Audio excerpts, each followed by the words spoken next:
UP ਦੇ ਵਿੱਚ ਹੋਵੇਗੀ ਹੁਣ ਜ਼ੁਲਮ ਅਤੇ ਸਿਤਮ ਦੀ ਇੰਤਹਾ। ਬਿਨਾਂ ਵਜ੍ਹਾ ਤੋਂ ਗਰੀਬਾਂ ਤੇ ਉੱਪਰ ਵੱਧ ਜਾਣਗੇ ਅਤਿਆਚਾਰ। ਸਤਿ ਸ਼੍ਰੀ ਅਕਾਲ, ਮੈਂ ਲੱਕੀ ਮਾਨ ਤੇ ਤੁਸੀਂ ਦੇਖ ਰਹੇ ਹੋ ਸ਼ਬਦਾਂ ਦੀ ਤਾਕਤ ਦਾ ਏਵਨ ਮੀਡੀਆ।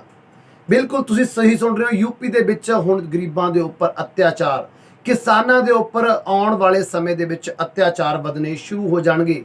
योगी आदित्यनाथ ਦਾ ਡ੍ਰੀਮ ਪ੍ਰੋਜੈਕਟ यूपी ਦੇ ਵਿੱਚ ਲਾਂਚ ਕਰ ਦਿੱਤਾ ਗਿਆ ਹੈ। ਭਾਵ UPSSF ਐਕਟ 2020 ਨੂੰ यूपी ਦੇ ਵਿੱਚ ਪਿਛਲੇ ਐਤਵਾਰ ਨੂੰ ਲਾਗੂ ਕਰ ਦਿੱਤਾ ਗਿਆ, ਜੋ ਕਿ योगी आदित्यनाथ ਅਤੇ ਉਹਨਾਂ ਦੀ ਸਰਕਾਰ ਦਾ ਇੱਕ ਡ੍ਰੀਮ ਪ੍ਰੋਜੈਕਟ ਮੰਨਿਆ ਜਾ ਰਿਹਾ ਸੀ।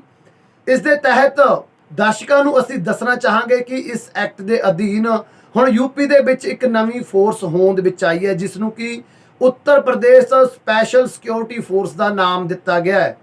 इस फोर्स के कोल बहुत ही वड्डियां ताकतां जां शक्तियां दे दित्तियां गईयां ने, जिस दे तहत एक किसी भी व्यक्ति नूं बिना किसी सरकारी वारंट तो, किसी अदालत के वारंट तो बिना किसी वजह तो उसकी रोक के तलाशी लै सकते हैं, जां बिना वारंट तो, बिना सरकार के सर्च वारंट भाव अदालत के सर्च वारंट तो बिना ही किसी भी व्यक्ति के घर दी जाके यह फोर्स वाले तलाशी लै सकते हैं ते इन्हां दा विरोध भी नहीं किया जा सकता। बिना किसी वजह तो किसी भी व्यक्ति नूं किसी भी स्थान तो बिना किसी कारण दसे ये फोर्स जदों चाहे जां इस दे अधिकारी जदों चाहण किसी भी व्यक्ति नूं गिरफ्तार कर सकते हैं। ते दूसरी गल ये होवेगी कि इस फोर्स द्वारा अरैसट किए गए व्यक्ति नूं छड़ाउण दे लई असीं अदालत दा सहारा भी नहीं लै सकदे। भाव कि इस फोर्स दे किसी भी कार्रवाई दे विरुद्ध अदालत दे विच असीं कार्रवाई नहीं कर सकदे। भाव अदालत दे विच जाके असीं इस फोर्स वल्लों कीते गए अत्याचार दी कहानी अदालत विच नहीं जाके सुना सकदे। भाव सानूं कानून दे वल्लों भी कोई सहारा नहीं मिलेगा इस फोर्स दे अगेंस्ट। अदालत भी इस फोर्स वल्लों कीती गई किसी कार्रवाई दे विरुद्ध कोई कार्रवाई उदों तक नहीं कर सकती जां रोक नहीं लगा सकती जदों तक सरकार वालों मंजूरी नहीं मिल जाती। भाव ये फोर्स नूं अदालत दे उपर रखा गया है। जदों तक सरकार नहीं चाहेगी उदों तक अदालत इस फोर्स की किसी भी कार्रवाई के विरुद्ध कोई भी स्टे नहीं ला सकती जां रोक नहीं लगा सकती। चर्चे तो इत्थों तक भी ने कि इस फोर्स का उद्देश सिर्फ राजनीतिक उद्देशों की पूर्ति के लिए ही इस फोर्स नूं बनाया गया है। भाव इस फोर्स नूं बनाउण दा मंतव ही अपने राजनीतिक हितों की राखी करना है, जो कि सरकार द्वारा समय समय सिर आम पब्लिक उपर थोपे जाते हैं। इस उन्हां आदेशों की उन्हां हुक्मां की तालीम करवाउण दे लई ही इस फोर्स नूं होंद विच लिआंदा गया है। दूसरा, इस फोर्स नूं कोई भी प्राइवेट अदारा जां प्राइवेट व्यक्ति अपने उद्देशों की पूर्ति के लिए हायर भी कर सकता है। भाव बड़े बड़े उद्योगपति किसानां दियां जमीनां खोहण दे लई, किसानां दे उपर जमीनां दे उपर धक्के नाल कब्जा कर लई जां उन्हां दियां फसलां नूं कब्जा दे विच लैण दे लई इस फोर्स नूं पैसे दे के सरकार तो हायर भी कर सकते हैं। भाव कि सरकार दे नाल नाल प्राइवेट व्यक्ति, अमीर व्यक्ति जां उद्योगपति लोकां नूं दबलण कुचलण दे लई जां उन्हां नूं दबण दे लई, उन्हां दियां फसलां हथियाउण दे लई, जमीनां अक्वायर करन दे लई भी इस फोर्स की वरतों कर सकते हैं।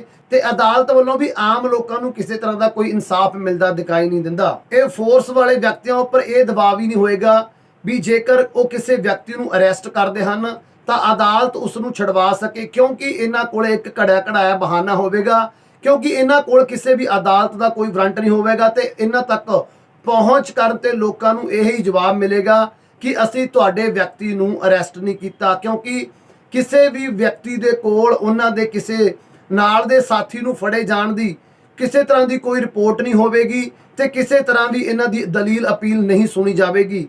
सिर्फ और सिर्फ फोर्स के अधिकारी ये कह के पल्ला छुड़ा लैणगे कि असी तुहाडे व्यक्ति नूं अरैसट नहीं किया ते सरकार उपर जां अदालत उपर किसी तरह का कोई अदालत का इस फोर्स उपर किसी तरह का कोई दबाव नहीं होएगा भी जो व्यक्ति इन्हां ने अरैसट किया उसनूं जिंदा छड्डिया जावे। भाव अपनी राजनीतिक उद्देशों की पूर्ति के लिए किसी भी व्यक्ति नूं इस फोर्स द्वारा अरैसट करवा के मरवा भी दिता जा सकता है। ਸੋ ਇੱਕ ਬਹੁਤ ਵੱਡੀ ਸਾਜ਼ਿਸ਼ ਦੇ ਤਹਿਤ ਯੂਪੀ ਦੇ ਵਿੱਚ ਬੀਜੇਪੀ ਸਰਕਾਰ ਨੇ ਇੱਕ ਨਵਾਂ ਪ੍ਰੋਪੋਗੰਡਾ ਕ੍ਰੀਏਟ ਕਰਨ ਦੀ ਕੋਸ਼ਿਸ਼ ਕੀਤੀ ਹੈ। ਜੇਕਰ ਯੂਪੀ ਦੇ ਵਿੱਚ ਇਹ ਸਕਸੈਸਫੁਲ ਰਹਿੰਦਾ ਹੈ, ਜਿਸ ਦੇ ਕੀ ਆਸ਼ਾ ਬਹੁਤ ਜ਼ਿਆਦਾ ਹੈ, ਕਿਉਂਕਿ ਇਸ ਦੇ ਵਿਰੁੱਧ ਕਿਸੇ ਤਰ੍ਹਾਂ ਦੀ ਕੋਈ ਅਪੀਲ ਦਲੀਲ ਹੀ ਨਹੀਂ ਕੀਤੀ ਜਾ ਸਕਦੀ।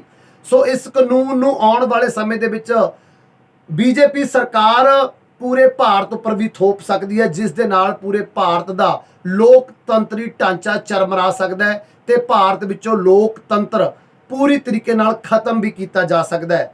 ਸੋ ਕੀ ਭਾਰਤ ਦੇ ਵਿੱਚ ਆਉਣ ਵਾਲੇ ਸਮੇਂ ਦੇ ਵਿੱਚ ਇਸ ਫੋਰਸ ਦੇ ਅਗੇਂਸਟ ਕਿਸੇ ਤਰ੍ਹਾਂ ਦਾ ਕੋਈ ਪ੍ਰਦਰਸ਼ਨ ਹੋਵੇਗਾ, ਲੋਕ ਉੱਠ ਕੇ ਖੜੋਣਗੇ, ਜਾਂ ਫਿਰ ਬੀਜੇਪੀ ਸਰਕਾਰ ਪੂਰੇ ਦੇਸ਼ ਦੇ ਵਿੱਚ ਇਸ ਕਾਨੂੰਨ ਨੂੰ, ਇਸ ਤਰ੍ਹਾਂ ਦੀ ਫੋਰਸ ਨੂੰ ਪੈਦਾ ਕਰਕੇ ਜਾਂ ਹੋਂਦ ਵਿੱਚ ਲਿਆ ਕੇ ਲੋਕਤੰਤਰ ਨੂੰ ਖਤਮ ਕਰ ਦੇਵੇਗੀ? ਇਹ ਆਉਣ ਵਾਲਾ ਸਮਾਂ ਹੀ ਦੱਸੇਗਾ। ਇਸ ਖਬਰ ਦੀ ਅਪਡੇਟ ਦੇ ਲਈ ਤੁਸੀਂ ਬਣੇ ਰਹੋ ਸ਼ਬਦਾਂ ਦੀ ਤਾਕਤ ਦਾ A1 ਮੀਡੀਆ ਦੇ ਨਾਲ। ਉਦੋਂ ਤੱਕ ਮੈਨੂੰ ਦਿਓ ਇਜਾਜ਼ਤ। ਧੰਨਵਾਦ।